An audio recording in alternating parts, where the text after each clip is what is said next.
Everyone, my self Dinesh Thakur. और अभी जो हम टॉपिक देख रहे हैं उस टॉपिक का नाम है define sterilisation and method of sterilisation. तो हमने प्रीवियस वीडियो में स्टेरिलाइजेशन की डेफिनेशन के बारे में देखा, ठीक है, और उसकी कौन कौन सी मेथड होती है उस बारे में देखा। तो हमने दो मेथड देखी, स्टेरिलाइजेशन की दो मेथड होती है जिसके द्वारा हम माइक्रो ऑर्गेनिज्म को क्या करते हैं, किल करते हैं, ठीक है। हमने कौन कौन सी देखी, एक तो फिजिकली मेथड देखी, ठीक है, और सेकंड जो देखी हमने वो कौन सी देखी, केमिकली मेथड के बारे में देखा, है ना। अब हम इसमें सबसे पहले जो देखेंगे वो है फिजिकल मेथड। मतलब हम फिजिकली मेथड देखेंगे कि उसमें हम माइक्रो ऑर्गेनिज्मों को कैसे डिस्ट्रॉय करते हैं, ठीक है। तो इसी में फिजिकली मेथड में देखेंगे हमारा पहला जो पॉइंट है वो है सनलाइट। सनलाइट का मतलब कि सूर्य का प्रकाश या धूप की तरह धूप में क्या करना है, सूर्य के प्रकाश में माइक्रो ऑर्गेनिज्म को क्या करना है, किल करना है, ठीक है। तो हम इसमें देखेंगे कि हम इसमें माइक्रो ऑर्गेनिज्म को किस टाइप से किल करते हैं, ठीक है। पहला है सनलाइट।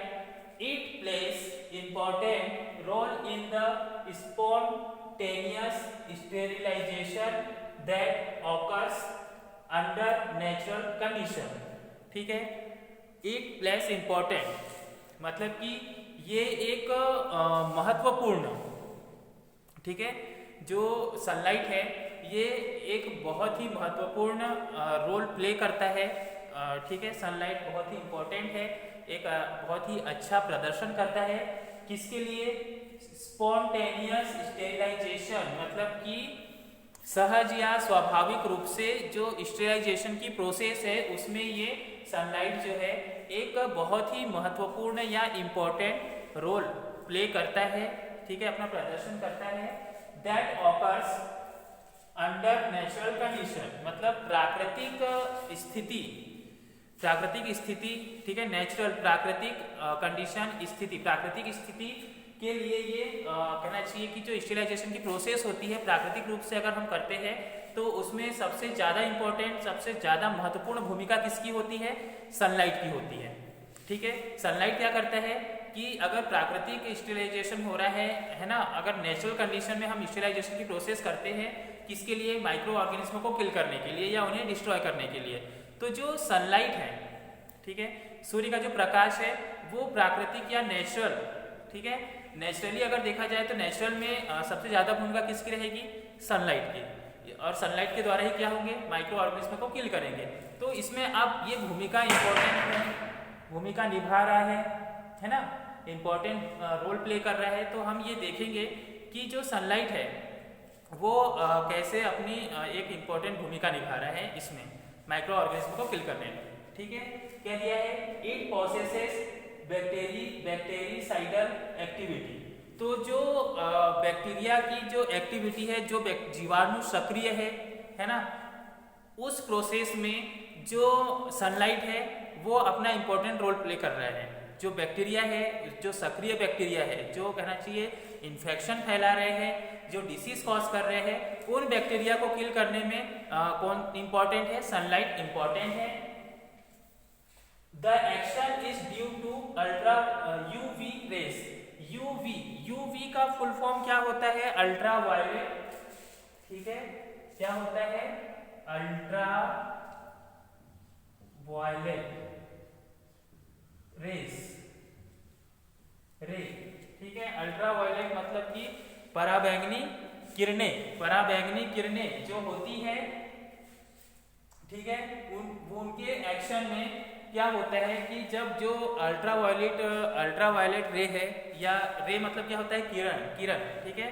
तो अल्ट्रावायलेट मतलब पराबैंगनी किरणें जो होती है वो बैक्टीरिया की एक्टिविटी पर असर डालेगी, ठीक है। अब वो कैसे असर करेगी, कैसे एक्शन करेगी, वो हम इसमें आगे देखेंगे। This is one of the natural method मतलब कि सिर्फ एक सनलाइट ही एक ऐसी मेथड है, एक अकेली मेथड है, ठीक है। ये मतलब एक अकेली नेचुरल मेथड है, प्राकृतिक विधि है ये, इसके अलावा कोई भी ऐसी मेथड नहीं है जो प्राकृतिक रूप से माइक्रो ऑर्गेनिज्म को किल कर सके, ठीक है। तो ये जो है this is one of the natural method, एक यह सिर्फ एक अकेली सनलाइट ही ऐसी मेथड है जो नेचुरल है ऑफ स्टेरिलाइजेशन। स्टेरिलाइजेशन के लिए एक नेचुरल मेथड है, ये एक ओनली वन, इसके अलावा कोई भी नेचुरल मेथड है ही नहीं स्टेरिलाइजेशन के लिए। In case of water in tanks, मतलब कि जो टैंक भरा हुआ रहता है किससे, वाटर से, ठीक है, उसमें अब एक टैंक भर के रखा है, ठीक है, एक टैंक भर के रखा है आपने वाटर से, तो उस टैंक में कितने सारे माइक्रो ऑर्गेनिज्म रहेंगे, ठीक है, तो उन माइक्रो ऑर्गेनिज्म को किल करने के लिए तो जो अल्ट्रावायलेट किरणें होती है, किसकी, सनलाइट से जो अल्ट्रावायलेट किरणें आती है वो क्या करेगी, टैंक्स पर जब अपना असर दिखाना शुरू करेगी तो उसमें जो माइक्रो ऑर्गेनिज्म है वो धीरे धीरे धीरे धीरे पूरी तरह से क्या हो जाएंगे, डिस्ट्रॉय हो जाएंगे। फिर क्या दिया है, रिवर एंड लेक्स, रिवर नदियां, अब नदियों में भी बहुत सारे माइक्रो ऑर्गेनिज्म रहते हैं, है ना, तो क्या होता है, it is also known as natural sterilisation. तो इन सब को हम कौन से नाम से कौन सा नाम देंगे इस प्रोसेस को, नेचुरल स्टेरिलाइजेशन। नेचुरल स्टेरिलाइजेशन क्यों है, क्योंकि ये जो माइक्रो ऑर्गेनिज्म है वो किसके थ्रू डिस्ट्रॉय हो रहे हैं, सनलाइट के द्वारा, सूर्य के प्रकाश के द्वारा कहना चाहिए कि स्टेरिलाइजेशन की प्रोसेस हो रही है, ठीक है, उसमें ना ही कोई केमिकल मिक्स है, ठीक है, ये फिजिकली मेथड है, ओके, तो इसलिए इसे किस नाम से जाना जाता है, नेचुरल स्टेरिलाइजेशन के नाम से जाना जाता है। और क्या होता है, टाइफाइड बेसिलाई, जो बेसिलस बैक्टीरिया होता है, कौन सा, साल्मोनेला टाइफी बैक्टीरिया, ठीक है, साल्मोनेला टाइफी बैक्टीरिया जो होता है वो कौन सी डिसीज कॉज करता है, टाइफाइड डिसीज कॉज करता है, ठीक है। तो ये कहाँ कहाँ पाए जाते हैं, तो वाटर, ब्लड, वाटर फूड में पाए जाते हैं। वाटर फूड में जब पाए जाते हैं साल्मोनेला टाइफी बैक्टीरिया, तो जब हम उन्हें खाते हैं, है ना, जब हम भोजन करते हैं या पानी पीते हैं, तो भोजन करने के द्वारा या भोजन करने के थ्रू वो जो बैक्टीरिया होता है हमारा साल्मोनेला टाइफी बैक्टीरिया जो होता है वो हमारे माउथ के थ्रू हमारी बॉडी में एंटर करता है, और जब हमारे माउथ के थ्रू हमारी बॉडी में एंटर कर रहा है तो वो जाकर कहाँ मिक्स हो जाता है, हमारे ब्लड में मिक्स हो जाता है, ठीक है। और जब जैसे ही साल्मोनेला टाइफी बैक्टीरिया ब्लड में मिक्स हो रहा है तो वो कौन सी डिसीज कॉज करता है, salmonella typhi bacteria typhoid disease cause करता है, ठीक है। तो जो टाइफाइड बेसिलस है उसको किल करने में, किल्ड इन द आवर्स, मतलब कि कुछ ही घंटों में ये टाइफाइड जिससे होता है, कौन से बैक्टीरिया से, साल्मोनेला टाइफी बैक्टीरिया, ये एक बेसिलस बैक्टीरिया है और ये किसके थ्रू किल्ड होता है, सनलाइट के द्वारा किल्ड होता है, ओके, और ये कुछ ही घंटों में डिस्ट्रॉय हो जाता है। फिर इसमें क्या दिया है, व्हेन एक्सपोज्ड टू सनलाइट, तो सनलाइट के द्वारा ये क्या हो जाता है, पूरी तरह एक्सपोज हो जाता है ना, जो बैक्टीरिया होता है पूरी तरह से एक्सपोज हो जाता है और डिस्ट्रॉय हो जाता है, ठीक है। अब हम देखेंगे इसमें हमारा सेकेंड पॉइंट जो है ड्राइंग, ड्राइंग के बारे में देखेंगे, ठीक है।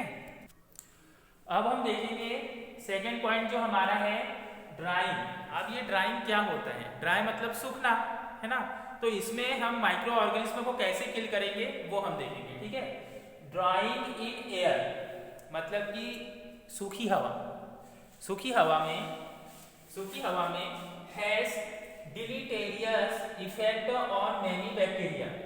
तो जो ड्राई एयर है, ठीक है, तो जो ड्राई एयर होती है वो कई बैक्टीरिया पर इफेक्ट डालती है, अपना असर डालती है, इफेक्ट डालती है कई बैक्टीरिया पर, तो उससे कई बैक्टीरिया या मैनी बैक्टीरिया जो होते हैं वो क्या हो जाते हैं, डिलीट हो जाते हैं, मिट जाते हैं, मतलब कहना चाहिए डिस्ट्रॉय हो जाते हैं, किल हो जाते हैं, है ना।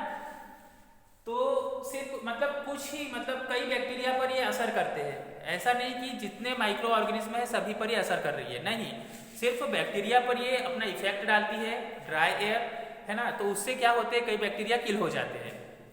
अब spores are unaffected by drying. अब जो ये ड्राई है ये स्पोर्स वाले बैक्टीरिया पर कहना चाहिए कि अनअफेक्टेड होती है, मतलब अपना असर नहीं दिखाती है, ये उन्हें किल नहीं कर पाती है। ये वाली मेथड जो होती है ड्राई वाली फिजिकली मेथड, कौन सी है हमारी? ड्राई है। तो जो ड्राई होती है वो जो बैक्टीरिया स्पोर्स बना रहे हैं, है ना, स्पोर फॉर्म करके कई दिनों तक, कुछ महीनों तक या कुछ सालों तक जीवित रहते हैं, उन पर ये अनअफेक्टेड है, उन पर ये अपना असर नहीं डालती है, ये किल भी नहीं होते हैं उनसे, ठीक है। तो hence it is a very unreliable method. तो ये बहुत ही कौन सी मेथड है? अनरिलीएबल मेथड है, मतलब कि कहना चाहिए कि इस मेथड का यूज बहुत ही कम किया जाता है, इस पर कहना चाहिए कि विश्वास नहीं किया जा सकता। क्यों नहीं किया जा सकता?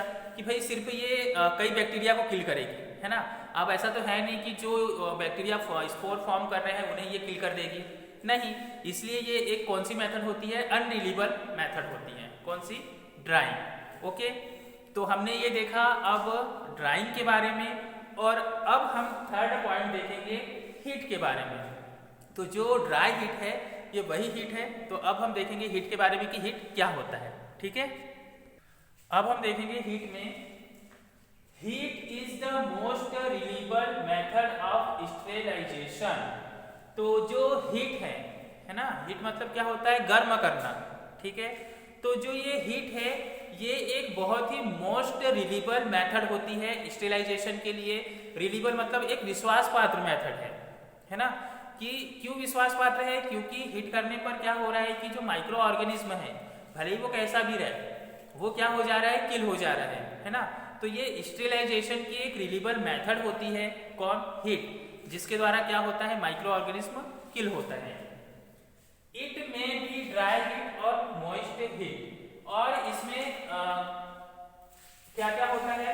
एक तो मॉइस्ट हीट होता है और एक ड्राई हीट भी होता है। ड्राई हीट के द्वारा भी किल करते हैं, और मॉइस्ट हीट के द्वारा भी बैक्टीरिया हो या कोई भी अदर माइक्रो ऑर्गेनिज्म जो भी हो, उन्हें क्या किया जाता है? किल किया जाता है। The killing effect of dry heat is due to. अब जब ड्राई हीट के द्वारा जो माइक्रो ऑर्गेनिज्म हीट में किल होते हैं, तो वो अपना कैसा असर दिखाती है ड्राई हीट होने पर, वो देखेंगे हम। प्रोटीन डीनेचुरेशन, मतलब जो प्रोटीन होता है वो अप्राकृतिक रूप से कहना चाहिए किल हो जाता है।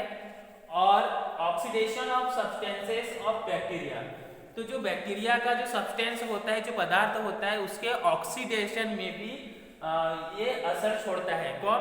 ड्राई हीट, ठीक है। अब हम हीट के अंदर, ठीक है, अब हम हीट के अंदर देखेंगे फ्लेमिंग के बारे में और एक हॉट एयर ओवन के बारे में, कि ये फिजिकली मेथड कैसे होती है और इसमें माइक्रो ऑर्गेनिज्म कैसे किल होते हैं, ठीक है। फ्लेमिंग देख लेंगे, हॉट एयर ओवन देखेंगे, ठीक है। तो वो हम देखेंगे आप नेक्स्ट वीडियो में, ठीक है। नेक्स्ट वीडियो में हम देखेंगे कि फ्लेमिंग क्या होता है, ठीक है, और हॉट एयर ओवन क्या होता है। उसके बाद देखेंगे हम मॉइस्ट हीट क्या होता है, ठीक है। तो अगर आपको कोई डाउट हो तो आप ग्रुप में क्वेश्चन कीजिए, आप कमेंट कीजिए। अगर आपको स्पेलिंग समझ में नहीं आती तो आप स्पेलिंग के बारे में पूछिए। अगर आपको लिखा हुआ समझ में नहीं आता है तो वो पूछिए, ठीक है। Thank you for watching.